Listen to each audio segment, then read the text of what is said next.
The following is a paid program. Advice and opinions expressed on the program are solely that of Melick Law, not necessarily WBEV or Good Karma Brands. Welcome in, everybody, to Taking Care of Business.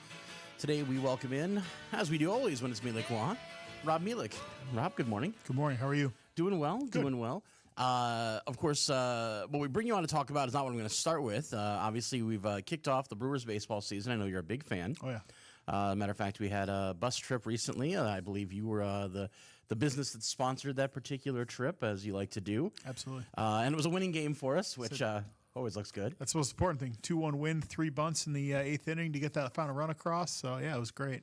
It's a phenomenal game early in the season. It is still very early in the season. A lot of games to go. Oh, yeah. But how are our Brewers looking right now? I mean, they're overperforming. I mean, given the injuries, I mean, Churio's had as many at-bats for the Brewers as I've had this year. So, I mean, you know, that's our best player, too. Yelich is out. So, Frelick has been horrible. But, you know, they've gotten some timely pitching, and, you know, it's just one of those things where the Brewers always seem to find a way, which is great as a Brewer fan and understanding the economics of baseball, right? We're a small market team. It is what it is, right? I mean, now with next year and the impending lockout, maybe that changes a little bit, but under the current structure, this is the hand you're dealt, and they've been doing a great job of playing that hand for sure. I've been asking everybody who I know that's a baseball fan their opinion on the ability to question calls when it comes to pitching. Oh, I love it. I think it should be all automatic, personally. I think you should sit the home plate umpire in a folding chair behind home plate, and all he does is determine check swings and plays the plate. That's it.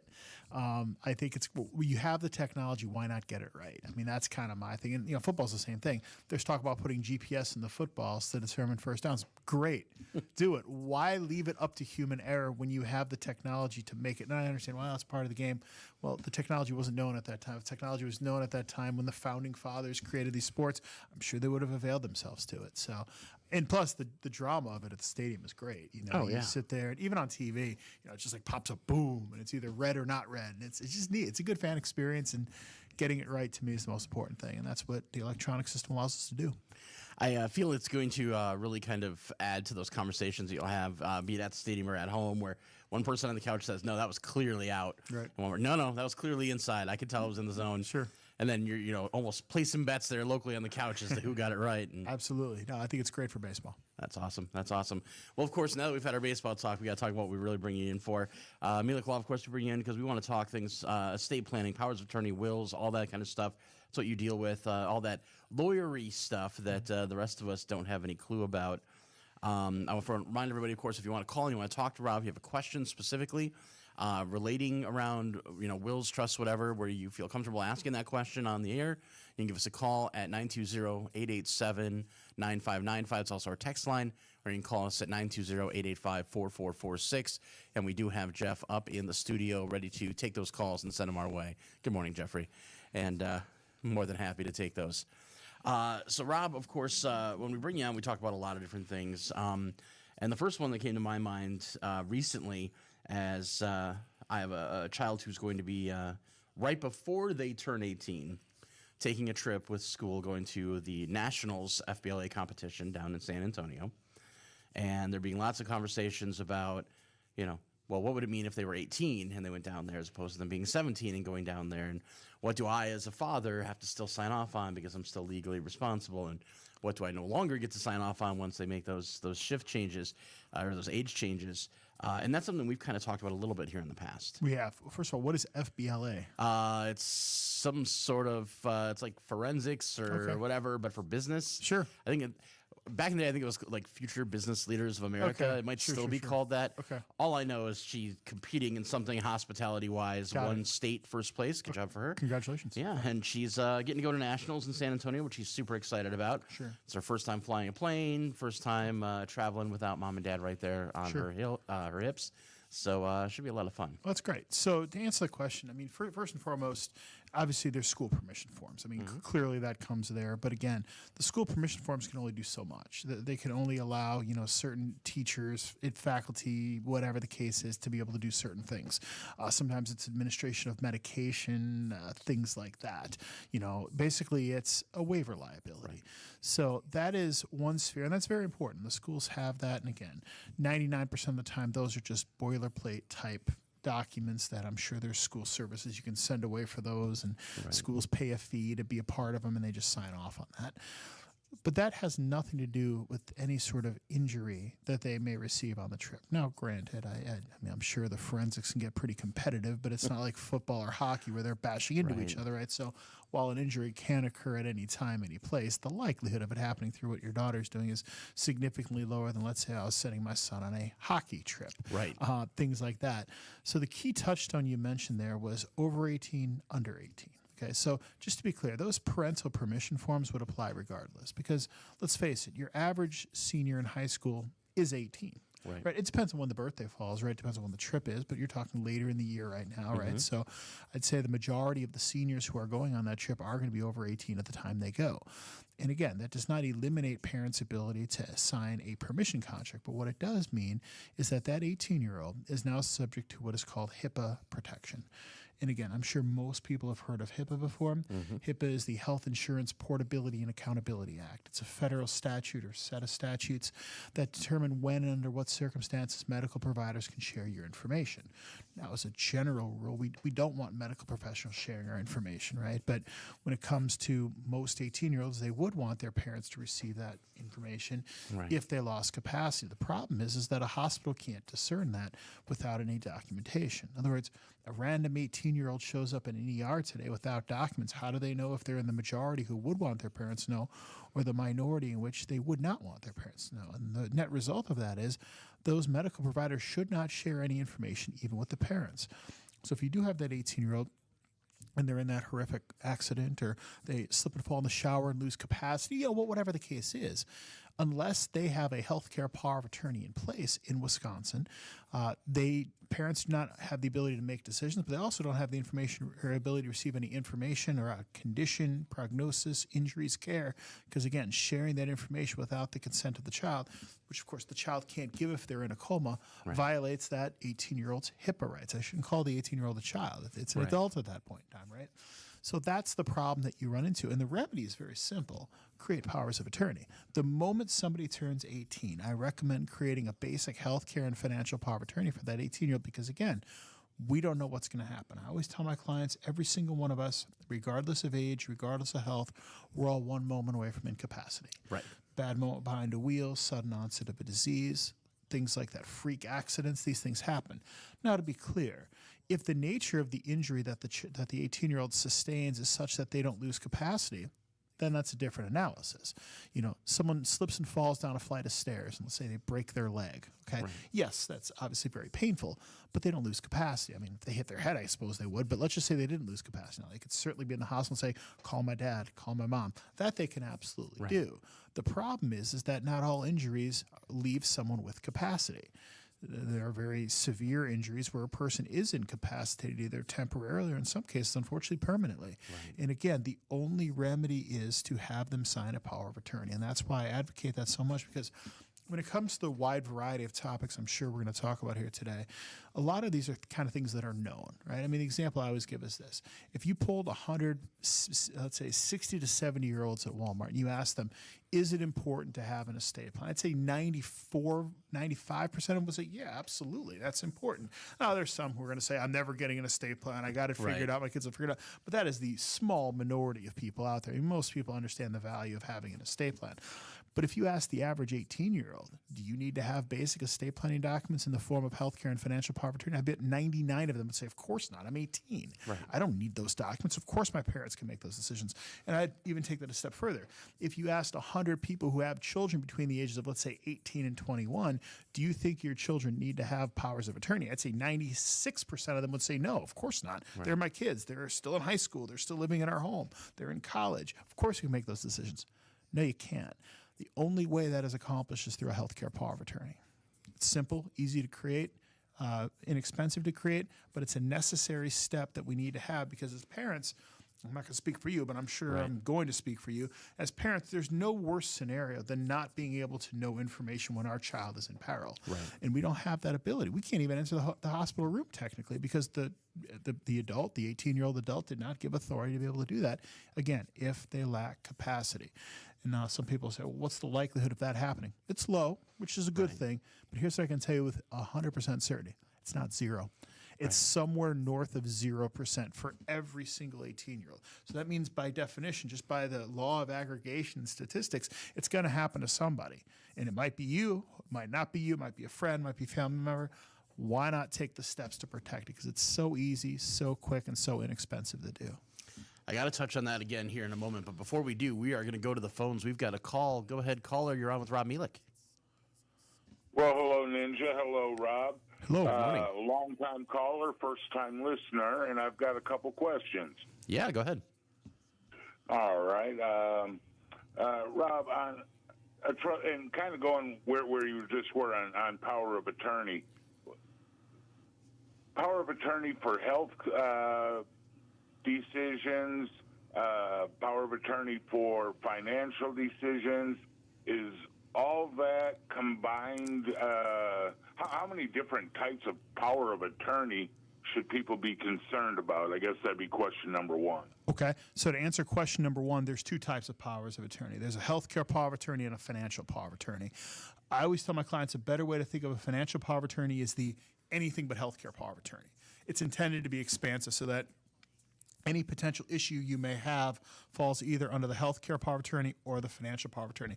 Those are two separate documents, and you could pick different people to serve in various capacities on those. For example, let's say you have one child who's in the medical field. Well, it makes sense to have that child be in charge of healthcare, all things being equal. Let's say you have a child in the financial field or the legal field or the insurance field or the accounting field, something adjacent to finances or directly related to finances. Probably makes sense to have that person be in charge of that. But they are two separate documents, healthcare power of attorney, financial power of attorney. Okay, and now are those part of a trust? So not directly. In other words, let's say I have that 18-year-old. The 99% of 18-year-olds don't need to have a trust in place. So for that, their estate plan would just consist of the powers of attorney, healthcare, and financial. But for most people, I have, and what I recommend is what's called a trust-based estate plan, which includes, among other things, the healthcare power of attorney, the financial power of attorney, and the trust. So again, they are separate documents within the umbrella of the trust-based estate plan. Okay, now I've used your services. I'm using your services, but I'll be honest, that trust isn't something I break out and read every year, and it's been several years since we've done that document, and that kind of combines question 2 and 3. Are those powers of attorney actually in that trust, and is that trust like pretty much good forever?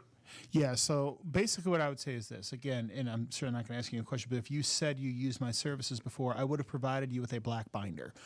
The black binder contains, among other things, the financial power of attorney, the healthcare power of attorney, as well as the trust. So it's all kind of contained in one area. And you're like most of my clients, sir, you don't read your documents every year. I don't blame you. But I can tell you, if you have that black binder, it would have the financial power of attorney, the healthcare power of attorney, and the trust. As far as revising the documents, I always tell my clients revisions really come in two broad forms. One form is personal changes, life events that occur that cause you to want to update either who's in charge or who is receiving proceeds of the estate. Well, those are 100% on you. I'm not going to know those things, right? If you have a question about how it's set up, or if there's a life event that occurs that causes you to want to update either who's in charge or where the money goes, we can certainly set up an appointment, and at my firm, I don't charge for those types of revisions. On the other hand, if there is a legal change, something that changes in the law that requires us to update the documents, that's 100% on me. And I would contact every single one of my clients to let them know, hey, look, this law changed, this may or may not impact you, let me know. The example I give as an analogy there is, imagine we get a recall notice from your vehicle, right? You get a recall notice in the mail saying, hey, we found out these brake pads are defective. Come into the dealership and we'll fix the brake pads for you at no charge. That's kind of what I'd be looking at here. The difference is that typically when there's a recall for vehicles, every vehicle within that class needs that. When there might be a change in the law, it may apply to everyone or it may not. I mean, an example would be this. As we sit here right now, the state of Wisconsin does not have a state inheritance tax. Let's say for argument's sake that changed. And let's say the state inheritance tax now is anything over $5 million. Okay, I'm just making up a number. Well, as I sit here, I don't know which of my clients have more than $5 million or less than $5 million. So every single one of my clients will get a letter, hey, if you're above this $5 million threshold, we need to chat. If you're under that $5 million threshold, steady as she goes. But I don't know that ahead of time. So it's just a mass mailing that goes out to every single one of my clients. And if it applies to you, get back in touch with me. If it doesn't, then we're good. Outstanding. Okay. And then my last question, obviously I did a trust for at a time where it really won't matter to me because I'll be gone. Right. More likely, or incapacitated to a point where it won't matter a whole lot to me. Who do the survivors need to show that trust to, or is their first thing to do to call you? Yeah, the first thing to do is to call me, because what I typically do, I'd say in 98% of the situations like that, is I will create what is called an EIN number for the trust. An EIN number stands for Employer Identification Number. It's the rough equivalent of a Social Security number for a non-human being. In other words, if any of us went to a bank today to open up a bank account, among other things, we'd have to present a Social Security number, right? No different with the trust. Now, the difference with the trust is, as we sit here right now, your trust, every one of my clients' trusts, reports under their own Social Security number, so it's not a taxable event. On the other hand, after you pass away, if you're single or if you're married, it's the second of you and your spouse passing away. Whenever that happens, then we need to create this basic EIN number for the trust. I always recommend that my beneficiaries start there. I do, however, need to have a death certificate before I do that. Ethically, I cannot create those documents until I know the person has in fact passed away. Now, fortunately, in my 19 years of practice, I've never had someone fake a parent's death before, but I can't take that chance. So typically, death certificates are turned around within 7 to 10 days of death, depending on the cause of death. You know, depending if there's potential foul play, things like that, it may take a little longer. But I mean, I can count on two hands the number of times I've had clients have to wait for death certificates because of something unusual with the passing. Maybe even one hand, as I sit here. Right. But then once I have that, I walk the beneficiaries through that. I create the EIN, and again, assuming my clients followed my instructions, it's a very easy process. And if that's what happens, if I'm just creating the EIN, I give them, the beneficiaries, the EIN, they go collect the assets. I never charge them a dime for that work. It's a very basic 10, 15-minute meeting. They do that. Now, if there's a bank that's being difficult, or if a client forgot to transfer an asset into a trust, then that's a different ballgame. Beneficiaries can let me know, and then we can figure out the best way to solve that problem too. Wow, that's a lot of great information, and it sounds like, yeah, well, 19 years. I can't believe you've been doing it that long. That's incredible. It sounds like, yeah, you're so knowledgeable in that, and I guess my last thing is just a comment. I'm sure glad you're a Brewers fan and not a Mets fan. If I was a Mets fan, I think I'd be drowning in my own sorrows right now. So, fortunately, as a Brewer fan, we're doing well here. So, I say one of my really good buddies is a Mets fan. I'm like, you have $381 million to be upset, or 381 million reasons to be upset right now. That's their payroll, and they've lost 11 straight now. So. Wow, that's crazy. All right. Hey, gentlemen, thank you so much for doing the show. Good to hear both your voices again. And yeah, go Brewers. Have a great year. Yeah, all right. Too. Thanks for calling in. Take care. All right. A lot of good information on that. And I got some stuff I'm going to feed off of that with. But before we do, I want to go back just a brief moment and talk about that power of attorney. So there's always people who like to give pushback. Yes. You put the law out there and you say, all right, here's the facts of the situation, and they kind of give pushback. One of the ones I've heard actually said to me was, well, they're still on my insurance, and because I'm paying for the insurance and they're on my insurance, even if they're 18, 19, 20, whatever, my insurance will make sure I know what's going on. So the hospital will tell me what's happening. Okay, so those are two separate issues, right? Being on the insurance, yes. But what's the insurance company going to know? They're going to know when they want to get paid. They're going to know what they're paying out. They're going to need to know what that is. They're not going to be able to find out about prognosis. They're not going to be able to find out about condition. They're not going to be able to find out about injuries. I mean, you may vaguely get it, but it's not going to be instantaneous either, right? You contact the insurance company, they look into it. Maybe they get back to you in a few days. Meanwhile, your child is languishing in the hospital for that period of time. So even if that does occur, which I question. I mean, the insurance company shouldn't be sharing that information, even though it's a covered person, because again, that violates HIPAA. So that's the trickiness with that there, especially when you're talking medical things, it's immediate, right? You have an 18-year-old in the hospital. You want information now. You want access now. And it doesn't work that way. Because, again, now people may say, well, what if I don't have it? Well, if you don't have power of attorney, then you have to go to court to get a court-ordered guardianship. That's a process that can cost a lot of money, take a long time, because, again, when it comes to guardianship issues, when it comes to basically anything other than criminal issues, that always takes a back seat.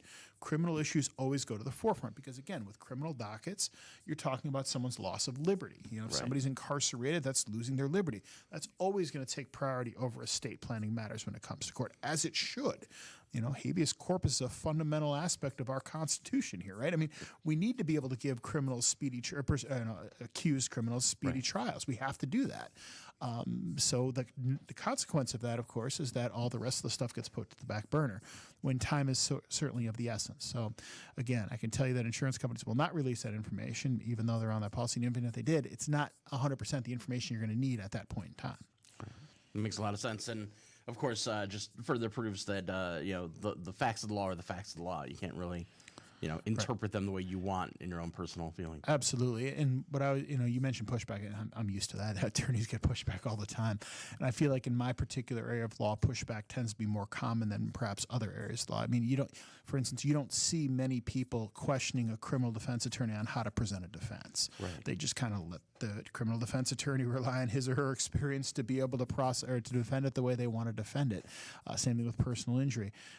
But when it comes to estate planning, it seems like everyone's an expert out there, and I get it. I mean, the internet makes it makes the information available. It's not as nuanced, perhaps, as some other areas of law, but that does not serve as a substitute for getting effective legal counsel. It's like consulting WebMD instead of going to a doctor. There's people who are going to do that too, right? And you bear the consequences of getting it wrong there.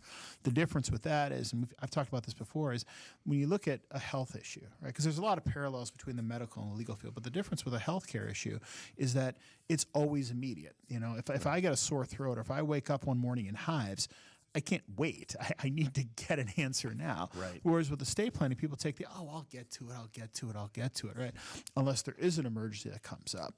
And sometimes, depending on the nature of the emergency, it may be too late, because if that emergency causes incapacity, there's not much we can do at that point. People have to be lucid and have capacity to be able to execute estate planning documents.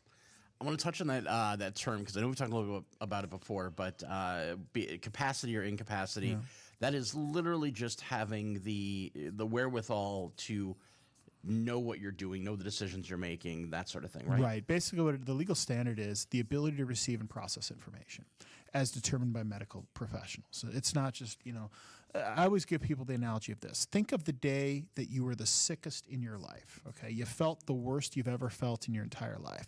If you had to make difficult decisions that day, you'd struggle. Right. You wouldn't have the mental ability to process. Maybe you couldn't even stay awake if you were that tired, things like that, and feeling that awful. Well, now pair that out to something along the lines of incapacity, where it's, sustained by a severe injury, or it's the result of someone succumbing to dementia or Alzheimer's or things like that. Well, now that's even a higher threshold of difficulty in terms of being able to make those decisions. So that's why the state does require either two physicians or a physician and a psychologist to personally examine the person. A lot of times in the medical field, you rely on what other physicians say. That's very common. You'll have a generalist make initial observations, and then the specialist will rely upon those. That's very common in the medical field. When it comes to the ability to activate a healthcare power of attorney, it's not sufficient to rely on what someone else says. You have to have these two medical professionals personally evaluate and come to their own professional conclusion that, again, the patient lacks the ability to receive and process information. Now, in certain circumstances, that can change. I mean, the example would be this. I drive home, get in a really bad car accident. I'm in a coma for 2 weeks. Well, while I'm in my coma, I clearly cannot receive and process information. But once I, for lack of a better word, recover from my coma, maybe then I can. So capacity could change over time. Unfortunately, where it typically comes into play is with Alzheimer's or dementia, and generally people don't get better from that, right? In other words, once the medical professionals have made that determination in time one, it's unlikely that that determination is going to get overturned, because that's just the nature of Alzheimer's and dementia. So again, I do caution my clients. I'll get that a lot of people are in a rush to activate the healthcare power of attorney so that they can get immediate information. Well, there could be some adverse consequences to that, because if the healthcare power of attorney is activated, it's presumed that that person doesn't have capacity. If it's presumed they don't have capacity, then it makes it difficult or impossible to sign estate planning documents. So there's a lot of things that we have to look at there, a lot of moving pieces before we just rush to activate a healthcare power of attorney. So again, before you activate it in a known or in an unknown case. I mean, if someone's in a coma, by all means get it activated, right? But with Alzheimer's or dementia, right, it's the classic, we have good days, we have bad days, right? So before we jump the gun of activating that healthcare power of attorney and getting those medical professionals on record with sworn statements saying they lack capacity, I encourage you to talk to an estate planning attorney and understand the ramifications, or at the alternative would be to make sure we get those documents in place, assuming that they have capacity. In other words, let's just say we hold off on the execution of the healthcare power of attorney. That does not necessarily mean they have capacity. The opposite's true. If we get them signed, we know they don't have capacity. But if we don't get them signed, maybe they do, maybe they don't. It's more up in the air. So we still have to have capacity. In other words, it's not sufficient to say, well, the healthcare power of attorney has not been activated, therefore we can create estate planning documents. It doesn't work that way. But we are precluded from doing it once that healthcare power of attorney is activated. That's the difference. You'll still have to establish capacity before they can sign. Correct. Now, I'm thinking back to, I want to say it was an episode of, it could have been ER, Grey's Anatomy, or something like that, where it was, well, he doesn't want to have this treatment done, and I'm their kid, and I've got power of attorney, medical power of attorney, and they're like, oh, he says he wants it done. Well, how do you know? Well, wiggle your finger once for yes, twice for no. Is that something that could be considered good enough? Sure, could. It doesn't have to be verbal. I mean, I'll give you an example. Let's just say that I can't even think of an example. Somebody punched me in the face and my jaw was wired shut. Oh, right. Okay. I have capacity. I just can't verbalize my intention. But I could do this. That clearly means yes. That means no. Or the ones you see, squeeze the hand once for yes, squeeze the hand for no.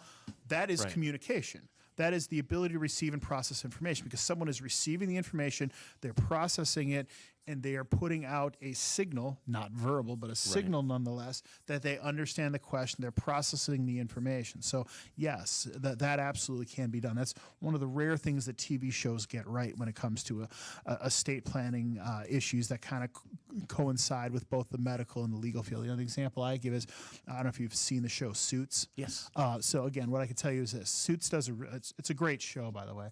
Suits does a really good job, in my opinion, of capturing corporate law.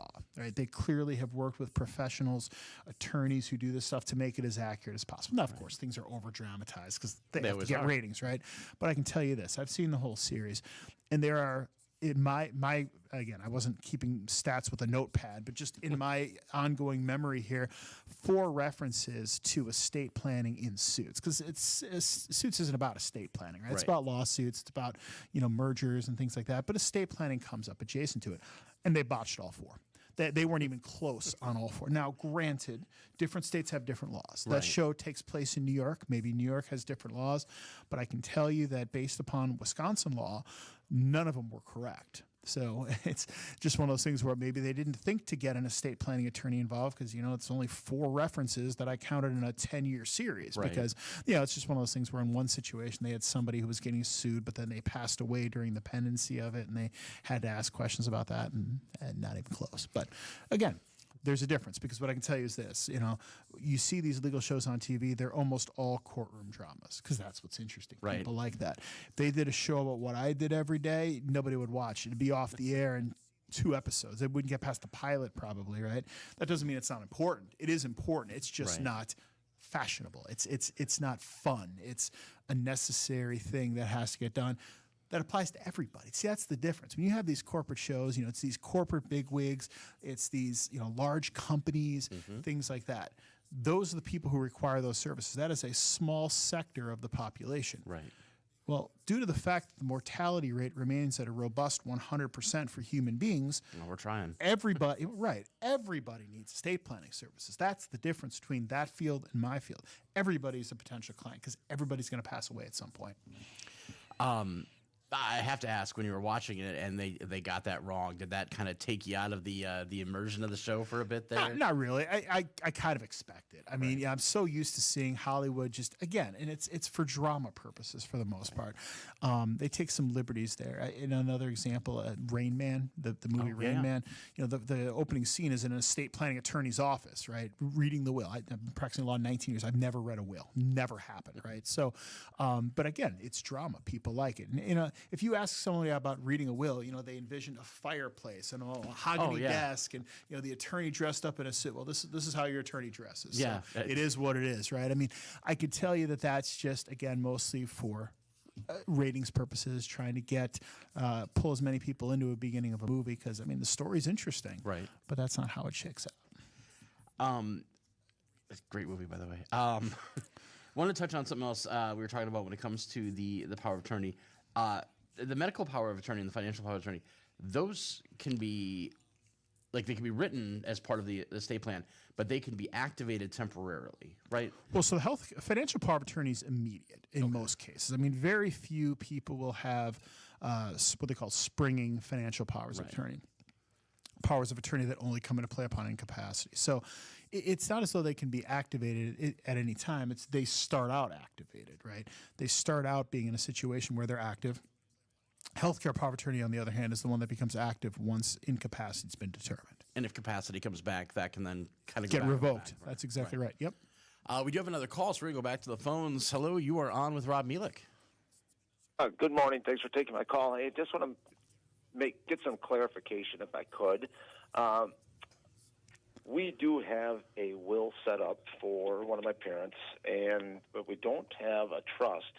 But we set up the will with what was called a transfer on death for some of his assets, and we were explained that those would not go through probate. Is that accurate? It's not, and let me explain why it's not. Okay, so and I'll just get some background information. I'm certainly not going to ask you for any personal details, but a little bit of background would be helpful in terms of me being able to provide you with a complete answer. So when you have the transfer on death beneficiary, you said for this as a parent, correct?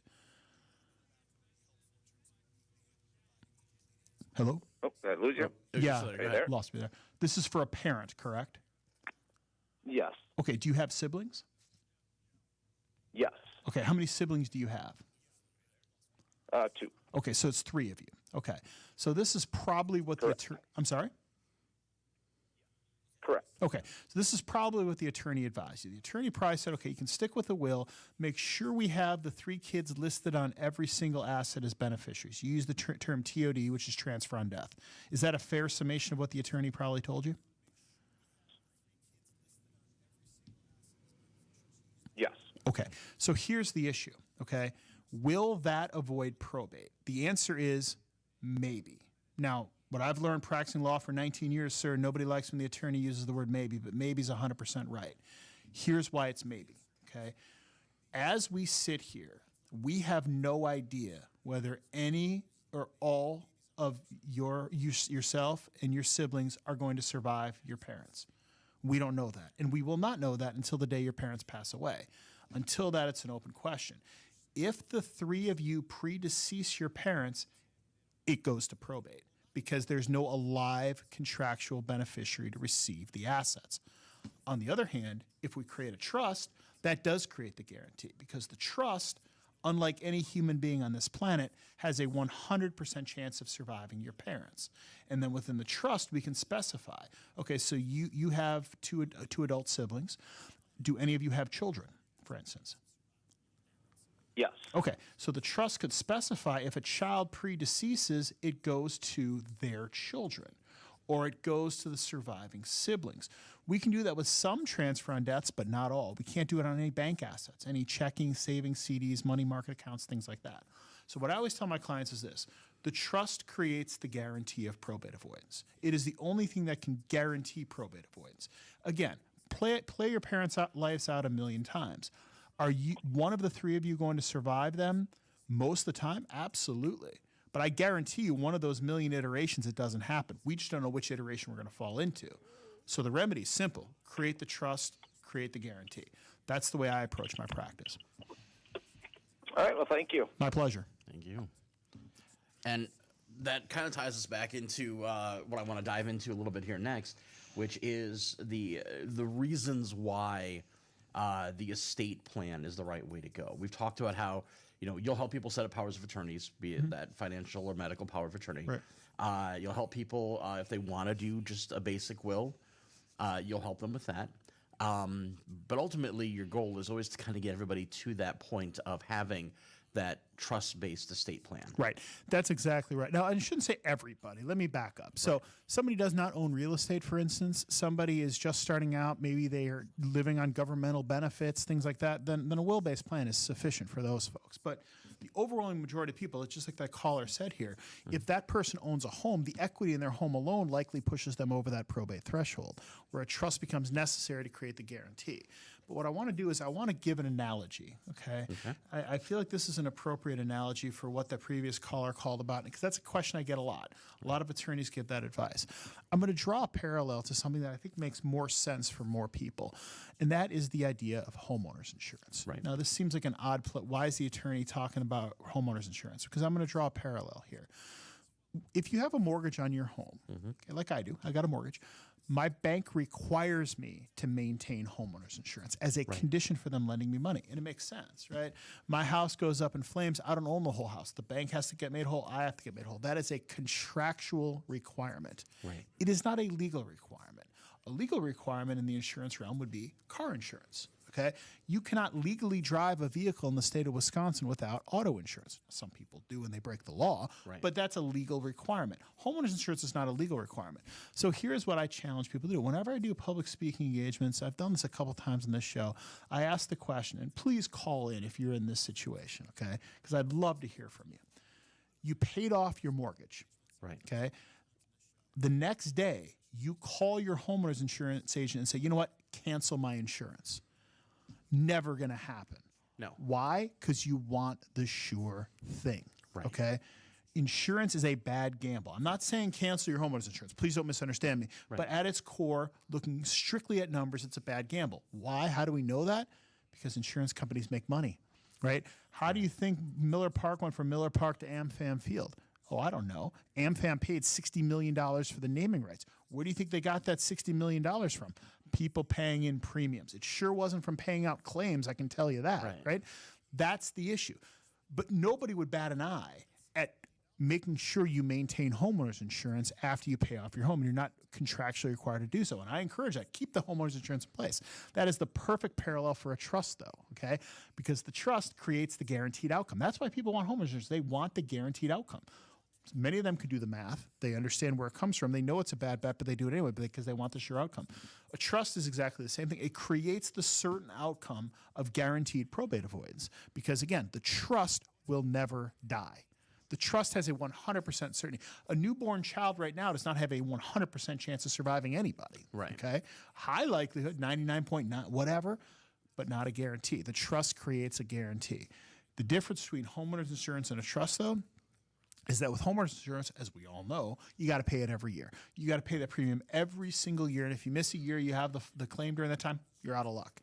At least at my firm, and at most firms that I'm familiar with, when you create a trust, you pay a one-time fee, you get probate avoidance for the rest of your life. That's the parallel that I draw for my clients to understand the differences between will and trust-based planning. One creates a high likelihood, the other creates a guarantee.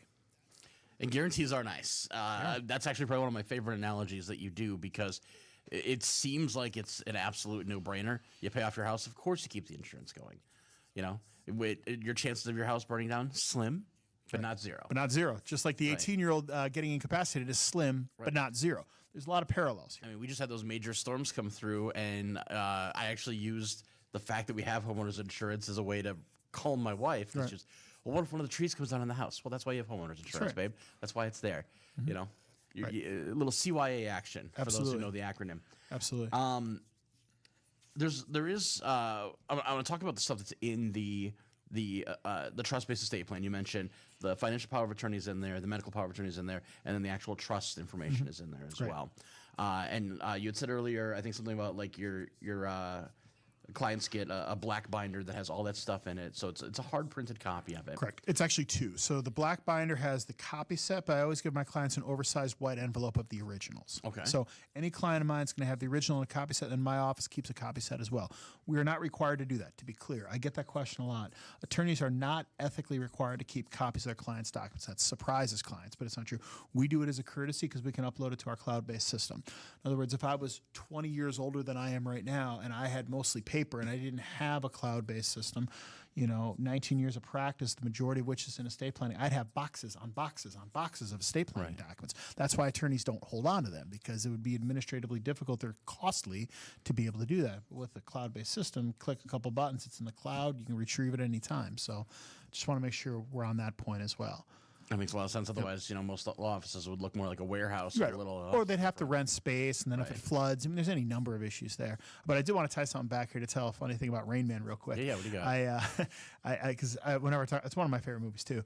But I'll never forget this. My AP chemistry teacher in high school, anytime before an exam, when he was handing out the exams, he'd say, "Rain Man, let's play cards." So that's always stuck with me there. So I love it.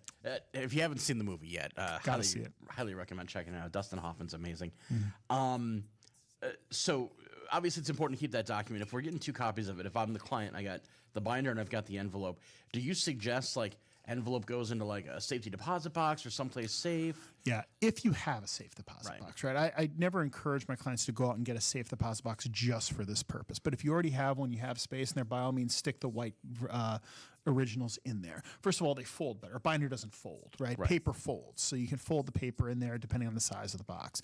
I do recommend keeping them in separate places, though. Not necessarily not under the same physical roof, but maybe one goes in the gun safe, one goes in the armoire. That way, if something goes wrong, you still have another copy. Or what a lot of my clients will do is their primary agent, maybe it's an adult child, they'll keep the copy set and the client will keep the original. I can also make additional copies. If you want each of your kids to have a copy, just let me know. We'll make additional copies. Not a big deal. But again, rest assured that we do have a copy of the client's documents. At least for the past couple of years, we've done that diligently for at least the past 5-6 years. So before that, it was a little spottier, just because I remember I had the old Fujitsu scanner on my desk, and that's all I had. Well, now it's attached to my copier; it flies. I mean, it's so much quicker in that regard. So now we are living in a much more digital world. If somebody comes to you with a thumb drive and says, "Can I get a digital copy of it?" Absolutely. Is that doable? Absolutely, it is. Yeah, because when we put it in the cloud, it just scans to a PDF. We just drag it from the file to the jump drive, and they have it. Yeah, no problem. And this is going to tie me into, I think, what will be our final topic here, as we're got about 5 minutes left in the show. The importance of communication once you get one of these things put together. Obviously, I can go through all the work of having an estate plan put together. I can put stuff away, whatever. Maybe I got one in the gun safe, one in the armoire, like you said. And if I don't tell anybody I have the estate plan, nothing's in place, how does anybody know? Yeah, that's exactly right. So what I always encourage my clients to do is one of three things. And again, options 1 and 2 are much better than option 3, but option 3 is better than nothing. Option 1 would be, as I mentioned, just give a copy to the kids. Make sure they have a copy of the documents. That's one of probably the easiest way to do it, but not a lot of kids don't like having all that extra paperwork, especially people my age. Everything's digital, all that, right? So that works for some people, doesn't work for others. Second option would be make sure they know where to find copies. Make sure that the kids know that it's in the third drawer of the armoire. And also, if it's in the safe, make sure they know how to get into the safe. I get that call multiple times a year. My parents use you for an estate plan. What's the combination of the safe? I have no idea. I have never once in my life as an attorney taken a client's combination to a safe. I don't know that. We'll work through it together. Start with 1, 2, 3, 4. Exactly. Right. So it reminds me of Spaceballs with the thing, right? Anyway, we could talk 80s movies all day long. But the other thing is, so if option 1 and 2, either one of those is fine. Option 3 is better than nothing, but it's not a great option. Make sure they have my card. Right, because at least if they have my card, they can contact my office. We can get them a digital copy when the time is needed. I don't like that option because what if I'm out of town? What if something happens as an emergency? It happens on Friday at 6:00, the week before Memorial Day, and the office is closed for 3 days. Right? I mean, there's any number of issues, so it's better than nothing. But I'd obviously recommend option 1 or 2 as well. Now, along those same lines, when it comes to communication, obviously it's entirely up to the client to decide how much they want to share with whoever their beneficiaries are. But there's probably some information that is important to share. Yeah. Hey, we're putting you in charge of the kids if something happens. Exactly. Stuff like that. Exactly. No, and that's why I said, there is an attorney-client privilege that I certainly can't share that information without their consent, and it's really up to the clients to determine how much they want to share with the kids. I encourage candor. I encourage family meetings, and the other thing I encourage too is if there is a disparate treatment, that you approach that now during life as opposed to at death. In other words, I have some clients who will choose to treat children differently, and they have their reasons. I may not agree with the reasons, but it's not my job as the lawyer to agree or disagree. It's my job to make it legal, right? But if there is a reason that you consider a valid reason, as opposed to the kids finding out at death, why not have them find out during life? I had one situation where two children, one got a full scholarship, a 4-year ride to college due to some sport, and the other child went to a private college. So the client's logic was, I'm going to give 60% to the one who had their college paid for and 40% to the one who didn't have their college paid for, because I gave one more during life, so I want to give the other one more at death. Again, I may or not agree with that, but if a child sees 40% and they don't have an explanation at death, they're going to be, what did I do wrong? Why is mom or dad treating me like this, right? Whereas if you have the explanation, at least you could preemptively do it. Now, some people will take a position of, well, I don't want my kids to be mad at me during life, so I'm not going to tell them during life, and if I'm dead, I'm dead. Well, okay, that's a valid position too, but at least understand the other side of that position as well. Well, yeah, because the whole point of an estate plan is to make things easier on everybody afterwards. Creating drama that way, maybe not making things easier. Agreed. Yeah. I want to remind everybody how they can get a hold of you. Of course, we got the phone number for the office, 262-347-3444. Multiple locations with which they can meet you, including one right here in Beaver Dam. Correct. So main office is in Saukville, but I'm in Beaver Dam at least once a week, typically more than that. I think I'm here 3 times this week. But I also have offices in Germantown and West Bend. So again, any office, free initial consultation, 20% discount off for WBEV listeners or dailydodge.com viewers. So if you heard about me that way, mention that, and we'll get you 20% off. There you go.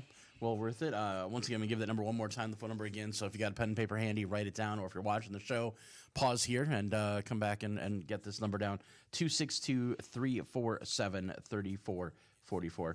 Rob, always a pleasure having you on. And one of these days I'll have to try and just pick your ear on 80s movies. I think you and I enjoy a lot of the same things. You bet. We're around the same age here, so we absolutely have a lot in common there. So very good. Have a good day. Yeah, you as well. Right. This has been a paid program. The advice and opinions expressed on the program are solely that of Melick Law, not necessarily WBEV or Good Karma Brands.